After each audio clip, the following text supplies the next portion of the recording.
Okay. Good evening, everyone, and you're welcome to our second virtual conversation. And today we're focusing on stigmatization, how to end stigma in relation to menstruation matters. And I have three wonderful people who are joining me today. One is Fantana. She has personally faced stigma. Last year, she did face stigma. She was built to perform, and she actually, her flow started. Hello, Fantana. Hi. I do have Solomon Tesfamariam. He is a country director for Plan International Ghana, and I do have Dr. Hazel Pobee, BERRARD, Amuah. She is an HR and business expert, and we'll be looking at a number of issues from policy, how to end stigma, and then the HR perspective as well. Do employees really care about menstruators in their companies? So we're going to start our conversation, and let me first start on the premise. We're using Fantana's story. Fantana, so you were billed to perform sometime last year, and Yeah. it happened that just when you were supposed to go on mount the platform, you started menstruating. Yeah. Tell us about it briefly, and how did that make you feel? So I had a show, Chateau Wale's concert, the Rain concert, and I was on the bill, and 30 minutes before I was supposed to go on the stage, I started my menses. And at the time, it was like very late, so it was like 11, so there was nowhere to get like a, sanitary pad or anything, because like all the pharmacies were closed, and my house was all the way on the other side of the town. And I didn't know that my period was going to come at that time, so I wasn't prepared, because for me, like, everybody has different issues with their body and stuff, so for me, it's not that easy for me to track my period as much. So I didn't know it was gonna come. So I went on the stage, and somebody got me a pad before going on the stage, and I put it on. But what I was wearing was very short, because of course, like I said, I didn't know I was on my period.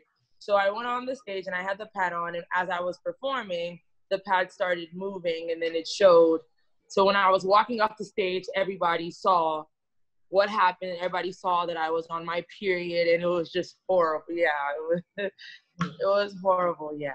And there are even videos of it online. There are pictures and videos of it on YouTube. How did that make you feel? Again, like you said, no two periods are the same, and women experience menstruation in different ways, some physically, some mentally. How did that make you feel when you probably left the stage and realized there were stories of yourself in your period and your pad showing because you were wearing a short dress? How did that make you feel? I was annoyed, because I was like, oh my God, why couldn't I just know that my period was gonna come now? I could have changed my outfit, I could have worn pants or anything. So I think that much, I was just annoyed at myself.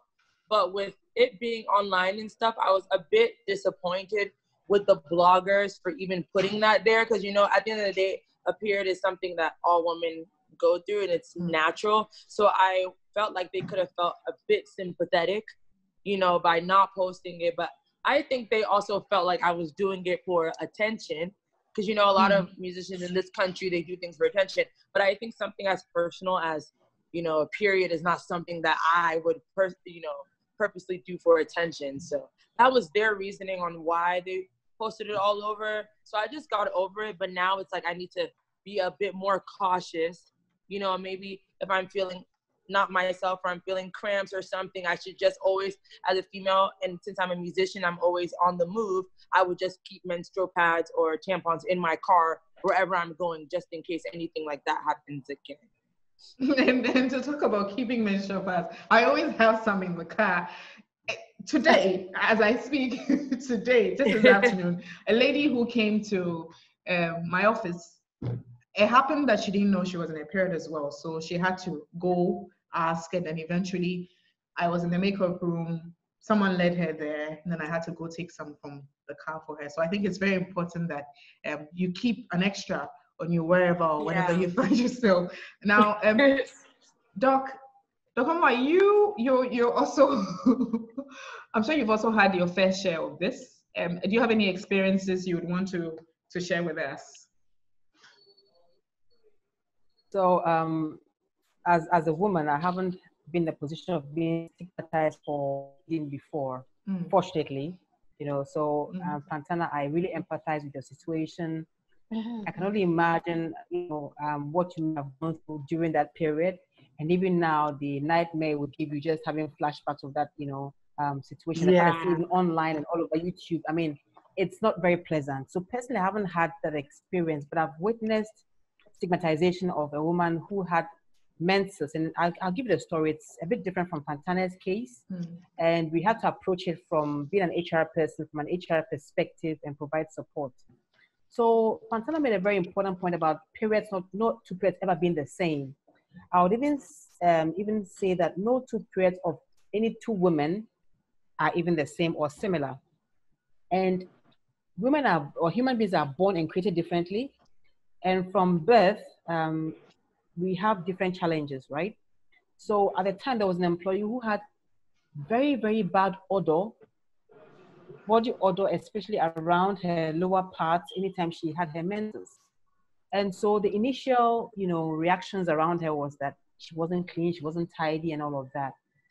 And for some reason, I like to give feedback to people around these things because I think we have to be each other's keeper. And hard as it may seem sometimes, about how you package the information and really share the feedback.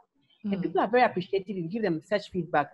I would feel very appreciative if someone said to me that, oh, your zipper is off, or you have unpleasant body odor, or you have halitosis. I would feel very, very grateful to whoever gave me that feedback. So it was the whispers around that this lady has bad body odor. But then an elderly woman in our company realized that it wasn't all the time that she had that bad body odor, but during certain times of the month. So she didn't know how to approach it, and she told me about it. I was much younger than I was in my late 20s. So I actually said to her that I think it's been observed that during a certain time of the month, your body odor is quite offensive, not only your armpits, but even your lower parts when you wear a dress and you walk. And we had a staircase in the office, not, you know, it was a one story, so you have staircases. So when you're up the staircase and people are at the other side, they can actually, you know, smell the odor. Yeah. Yes, and we had an on-site clinic, so she was very open about it. We took her to the clinic for the nurse to check her out, and, you know, for us to give some gynae care. At the end of the matter, it was realized that she was one of those people who, for some reason, had offensive menses. And I'm not sure how many women have experienced this, but it's a very strong one. Probably one every 20 cases or more like that. But that odor during menses had to be taken care of medically. So beyond the usual lime and all that our elderly folk would prescribe for us, we had to give her medication and give her counseling. And thank God that 20 years beyond now, we even have things around flexible working. So as an employer, for example, if you have flexible working in your workplace, then you can allow women who have these challenges to stay at home to avoid the embarrassment, especially if medically or given other options to treat the odor is not working very well. And we allow such women to stay at home to avoid the stigma, because it's not very pleasant to have a stigma, you know. So that's the experience I can share, having, you know, being close to a menstrual situation was not very pleasant. Okay, so Doc, we'll get back to the employer-employee relationship on that. But Solomon, you heard Fantana's story. You did hear a bit about what Dr. Amuah also said. But you're a father, first of all, and you're country director for a big international organization. What do you make of what they've shared? And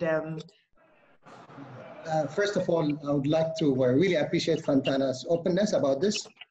This is exactly the kind of discussion that we really need to have, because I think one of the reasons why, you know, she faced with the stigma is actually lack of information and lack of knowledge. Because what happened to Fantana should be acceptable and treated as very natural. It's, I think, Doc mentioned it. I think we all know it. But I think as Plan International, we are an organization that really looks at the interest of children. You know, justice issue, rights issue are extremely critical for everything that we do. But beyond that, we are actually looking at gender equality, the equality between boys and girls. But then within the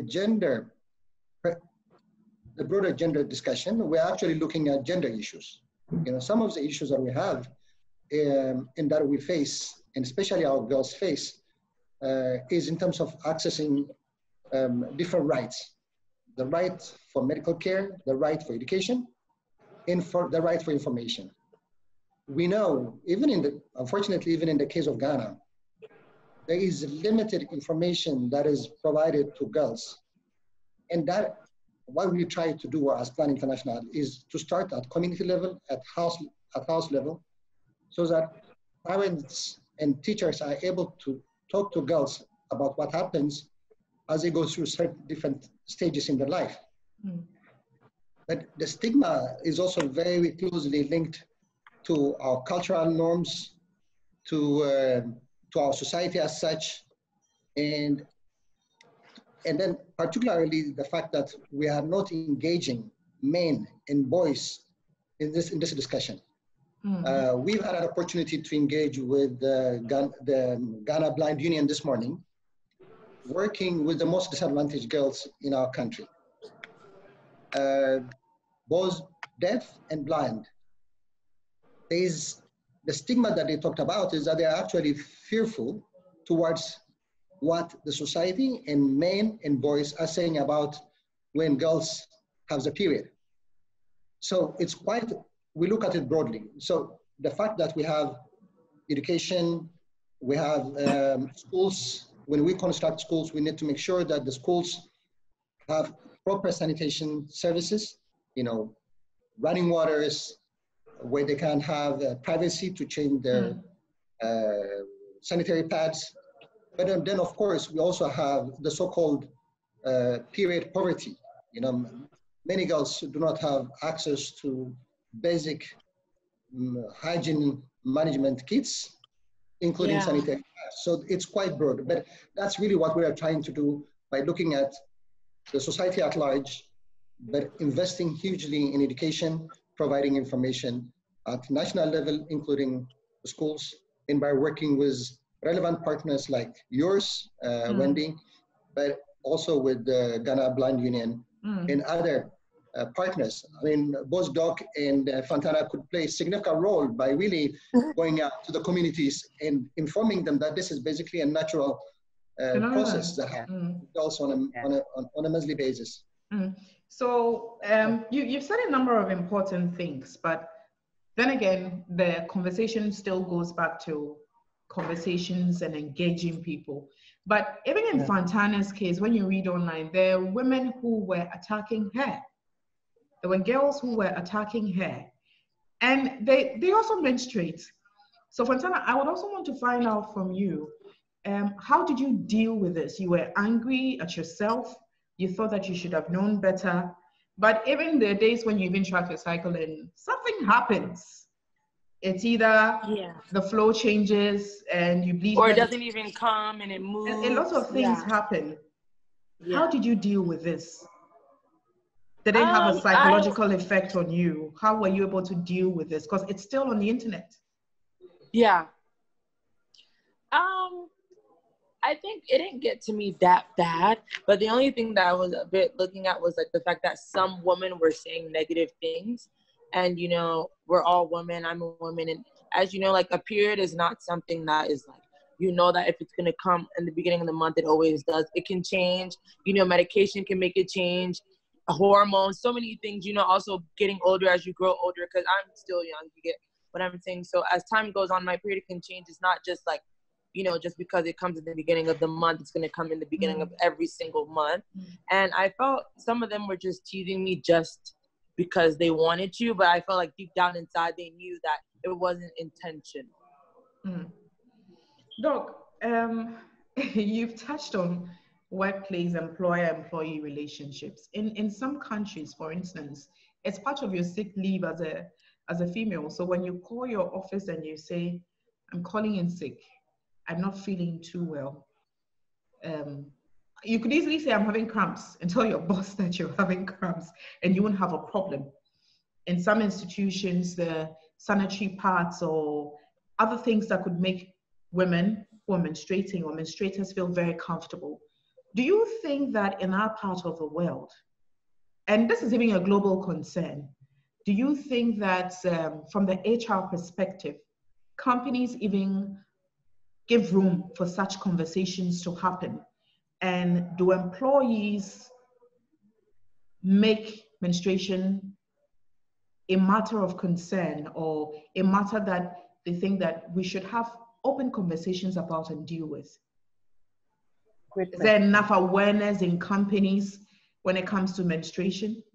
Why should I be menstruating and wrap a sanitary pad in a rubber or cover it somewhere in my dress so that nobody sees that I'm holding a sanitary pad?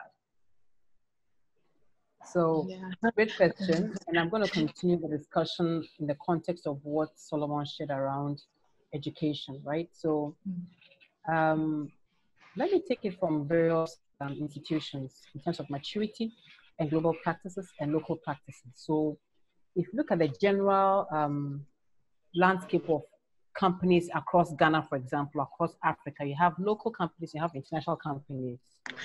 International companies sometimes advanced in how they approach issues around our values. I'll take it from our values first. So respect, empathy, kindness, and care for others is one set of basic values that companies endorse and make sure they cascade across the entire organization.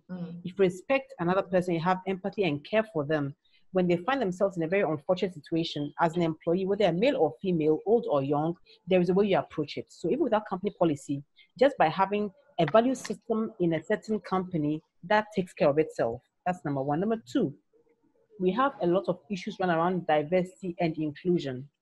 So we have diversity and inclusion, looking at male, female, looking at age demographics and all kinds of other, human rights issues. If I take the male-female differences, for example, companies have spent a lot of time, both local and foreign companies or global companies, to educate employees and all other stakeholders who are shareholders and investors around the need for having tolerance and collaboration between male and females, because both male and females matter in terms of diversity of thought and contribution they can make when it comes to creativity and building the organization. When you want to drive equality and acceptance and collaboration and have people become gender blind, one of the key topics you want to touch on is the differences between a male and a female and how they are physically, mentally, emotionally, and even sexually. And that comes in when you talk about sexual harassment, etc. So around dealing with equality at the workplace, an important topic is understanding the health issues around both male and female. Reproductive health is one big topic, all right? So if you talk about reproductive health, then menses comes in. How do you have an open conversation around menstruation? In one of the companies I worked for, we actually talked about mental health as one topic during diversity and inclusion, which is not a very common topic. Menstruation is not a very common topic because in Africa and in Asia, it's more like the taboo topic that you don't talk about very openly, but we are evolving and becoming more open because of globalization and because of how our world is today, right? So we can talk about menstruation very openly on a company general platform or on a company general, forum when we have the Diversity and Inclusion Day, right? So when you have this kind of celebration at work, which is usually once a year, you find time to talk about various topics, 30 minutes to an hour, just to educate people, both male and female, for cohabitation and cooperation. But taking it down into a smaller group, that's when you have the women groups who are being becoming more popular in organizations. So you have women groups in terms of trying to make women mentor each other, coach each other, and bring other women up. Because if you look at gender and diversity or gender balance in most institutions, you have more males in higher positions or more males in certain professions like engineering, etc., without having as many women. So in that approach of trying to improve women headcount in the companies, have these women groups. These women groups organize all kinds of health talk, personal branding, makeup, awareness, self-care, etc. And menses is one good topic that features on these discussions because some people are not self-aware. And Fantana made a very important contribution around sometimes not even knowing when your period will come. And that's so true. But my argument is that should this happen just among women, or should this just be a one-time thing? I think that once you enter where we're getting to, or what we're looking at, once you enter an institution, you know that, hey, it's not a big deal. Your male colleagues understand that you're a female, and their days you just won't be yourself. You won't be your bubbly self. Their days you just don't want to talk to anyone because you find yourself in that state. Why should it be? Yes, so I'm building the point. So I'm building the point from the Diversity Day, where you can talk about it as part of the topics, to women groups, right? So Diversity Day, when we talk about menstruation, both male and female employees are present. So it's a common topic, and usually have somebody coming from outside educating, you know, the workforce around these things. Then you have the women groups, right, who would help each other keep themselves and have those issues dealt with. Then you have also sometimes the medical interventions and the policy interventions. Because when you have a policy that supports women, like flexible work, managing workload when women have these issues, it becomes part of the company's induction program. So any new joiner coming in goes through, you know, that education as part of the skill set and part of the awareness of how things are managed in the company. Remember, induction is helping somebody into a family to understand how things are done there. You know, so that is the journey that companies go through to make sure that menses, or the topic of menstruation, is an open topic and no more taboo. Right? I hope that clarifies. I'm sure it does, and a lot, those who are going to watch this online can pick a lot from it, because it's not up there for most institutions or organizations. It says it's a women's issue, so let them deal with it at their level. But indeed, women are being affected. Fantana could have been affected psychologically if she didn't have that mental ability to deal with this, and more so because she's a public figure. I'm sure she's experienced a lot of stigma and issues, but this is also on a different level, a totally different level altogether. Now, Solomon, I know that Plan, for instance, is helping girls. So you're helping them come up and make their own sanitary pads, so that some of these things we're talking about doesn't happen. And how effective has this been? I think, you know, before I get to that, I just have one more comment to give, because we have an HR practitioner, a competent HR practitioner, and I was very happy to hear what you said. I think, you know, we employ more than 200 staff members, and we consistently pursue to bring gender equality. You know, the number of men and women should actually be at the same level, because we know that both men and women are actually qualified to do exactly the same job. But then we know that our female colleagues have different needs than us. What happened to Fantana is mainly because I think maybe they haven't really looked at women's health as a very important element within the workforce environment. So what we've done in our case in the Ghana office, we actually have dedicated one female colleague who actually has different types of sanitary pads. So in case we have a female colleague who has a period and it wasn't planned, she has access to it. But at the same time, we've also really made sure that the cleanness and the facilities that we provide in our female washing facility is also to the highest possible standard. It's actually to respect our female colleagues and to ensure that they can actually be safe and have access to products. And this will actually brings me to the questions that you raised. I think the greatest challenge that we face within our African society, including Ghana, is access to sanitary pads. We know that significant number of our girls can't afford to buy the sanitary pads that we buy for our families, and the ones that you are actually able to afford. So what we've done in the case of our operation is we've also identified local entities, in this case it's based on girls, that has the capacity to make sanitary pads. And this actually gives job opportunity for young women who do not have any other livelihood means, or girls like Kaya is, who are forced to work under very difficult environment to make a living. So they actually teach them how to sew sanitary pads, and they have an income. At the same time, they also have access to sanitary pads at all times. And that is really one of the things that we also do in terms of securing sanitary pads.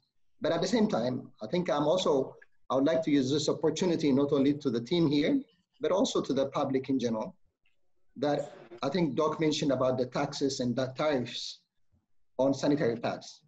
It's an advocacy work that we are doing with a number of our global and local partners for our government to consider the eradication and elimination of all forms of taxes and tariffs on sanitary pads so that it can be affordable. But I also encourage all companies to have sanitary pads on site in their offices. It's not the issue of affordability, but it's basically respecting our female colleagues so that they have access and that there is no shame or stigma related to it. Okay, so we'll do a last round of questioning, and then I'll come back to you, Solomon, on the bit about policy and what can be done as an add-on to the taxes bit that you mentioned. So, Fantana, I am super proud of you because I think that she's my star, honestly. I'm telling you, you're a star for this evening. Despite it all, you are still Fantana. Now, the question is, there are younger girls coming up who look up to you, and like Solomon said, there's a root cause. Poverty is a factor. Creating awareness is also an issue, and access to sanitary pads is an issue, because if a girl, for instance, is in school and she doesn't have access to sanitary pads, there's several effects that come with it. Is either she's going to sleep with a man to buy a pad because the school hasn't provided one, or she doesn't have access to it because she can't afford it and her parents can't give her the money to buy it. So I'm really happy that they're going forward to train girls to enable them make their own reusable sanitary pads. For you, as someone who has greatly dealt with stigmatization, what do you intend doing from now to and going forward to ensure that the issue about stigmatization ends, and how you're collaborating with other stakeholders and even young girls to ensure that we really deal with the stigmatization bit when it comes to menstruation? Yeah, so after my whole thing that happened, I think like the Rotary Club or something. Yeah, I think their name. Yeah, they reached out to me about an event called Had a Girl, and so I partnered up with them, and we went to a town in Kaswa, like past Kaswa, but like where the girls there, they didn't even know what a pad was, and some of them couldn't even afford it. Some of them never even seen a pad in their life, and so after I went through that thing, I felt like it was very important for me to also go and, share what I went through and also educate them on things, and also let them know that they shouldn't be ashamed or they shouldn't feel bad about being on their period or being in school and being on their period. It's a part of life, and they shouldn't let anybody tease them. And, I really felt bad. We also donated pads, but it really felt bad that there is young girls out there who don't even know what a pad is and who can't even do anything about it, and have to find other means in order, to stay clean and stuff. So I feel like ongoing, any partnerships that will have to do with, speaking to younger women about pads or donating pads, or, even like seminars and educating them on it. Things happen all the time, and they shouldn't just, keep it in their mind. Like being on their period is an embarrassment. It's part of life. It's a part of womanhood. And, there's nothing wrong with being on your period, Maybe they should be worried if they're not getting their period, that would be a problem. But getting your period is normal, and I feel like every woman should, not have a problem with that. Yeah. All right, so I'm sure we'll be knocking on your doors for some sanitary pad donations. Yes. Okay, now, Doc,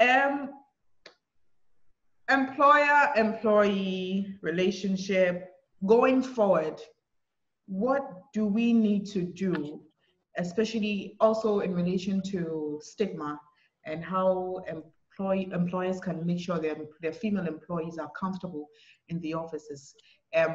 Ajwa Menu shouldn't have a problem calling her boss and telling him or her, because sometimes the female bosses could be a problem as well, telling him or her that, I'm sorry, I'm not feeling too well. Can I work from home? Or can I get this day off because I'm menstruating? Because for some people, if you continuously do that every time of the month, within a year, they get fed up and get tired of you. Yeah. So what do we do from your HR perspective? What's the way forward? You create a culture of acceptance and a culture of inclusion, as I mentioned before, and you educate people right from the very onset. So you have to be part of the company's culture and acceptance that it would happen to some women.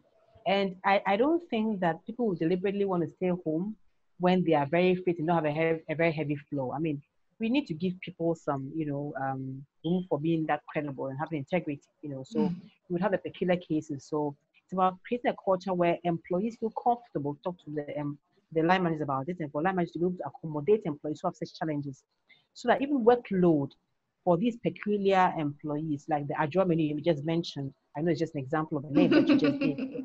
Ajwa Menu has this challenge, and she's speaking to Fantana, her boss, about the fact that she has these challenges. Fantana, the boss, needs to understand that Ajwa Menu will go through this, cycle every month. So how do we spread Ajwa Menu's workload to be such that during the period or the non-heavy menses cycle of the month or time of the month, she has more work to do, and during the menses time of the month, she has less work to do, plus endorsing working from home, having time off, not necessarily accounting for it as leave or as sick leave, but just time off.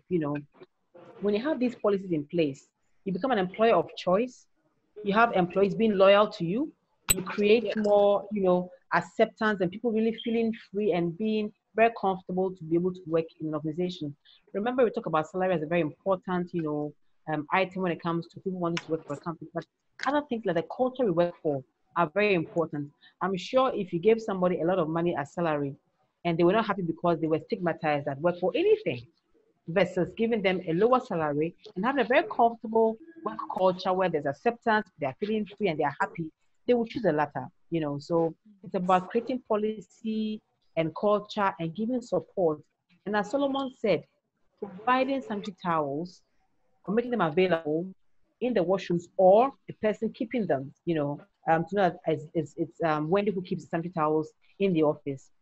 When HIV/AIDS and STD, sexual transmitted disease, were at its peak in Ghana, we had condoms in the bathrooms. We had condoms in certain parts of the offices so that people will have their condoms on Fridays to be able to drive carelessly over weekends.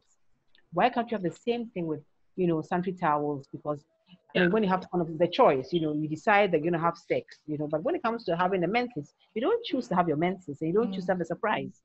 So this is how I would approach it from a policy and a culture perspective, and creating that awareness amongst employees and providing the sanitary towels as opportunities for women to be able to feel comfortable.